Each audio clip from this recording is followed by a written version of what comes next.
Yes, ikaze kuri mwese mudukurikiye nk'ibisanzwe hano. Uyu munsi noneho tugiye kurebera hamwe uburyo ushobora kureba match live ya Premier League, Champions League ndetse n'indi mikino igiye itandukanye. Tugiye kurebera hamwe application ushobora kwifashisha kugira ngo urebe iyo mikino. Nk'ibisanzwe rero urahita ujya hano muri Play Store hano hejuru,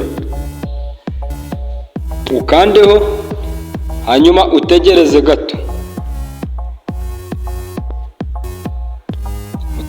gato, noneho uze hano muri search.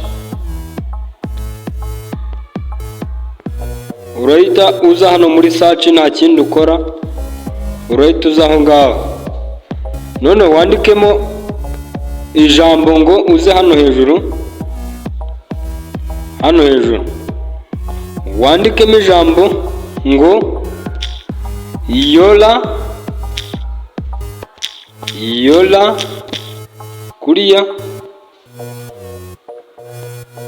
yola futi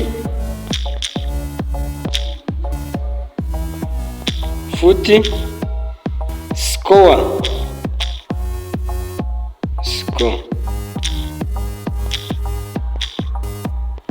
Kuriya ni kuri bwandike iryo jambo ryawe.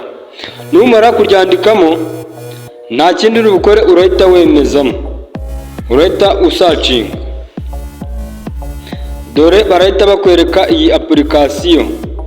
Urabona ko njyewe yamaze kujyamo, ahubwo bari kumbwira ngo nkore open. Wowe rero urasanga hariho ijambo install, urahita uyikandaho bayinstallemo, hanyuma nibimara gucamo uhite uyifungura. Reka tuyifungure turebe. Urahita uyifungura, biza bimeze gutyo. None urabona imikino igiye itandukanye ihari ubu ngubu.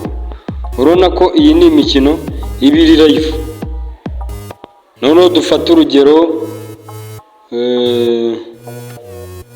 hari itaratangira. Dore nk'uyu nguyu ubu ngubu uratangira mu kanya saa 11:57 niyibura kugira ngo itangire, n'indi igiye itandukanye. So rero iyi video nimba hari ikigufashije, kanda subscribe, ukande like kugira ngo tujye tubana no mu zindi video zigiye zitandukanye hano kuri iyi channel.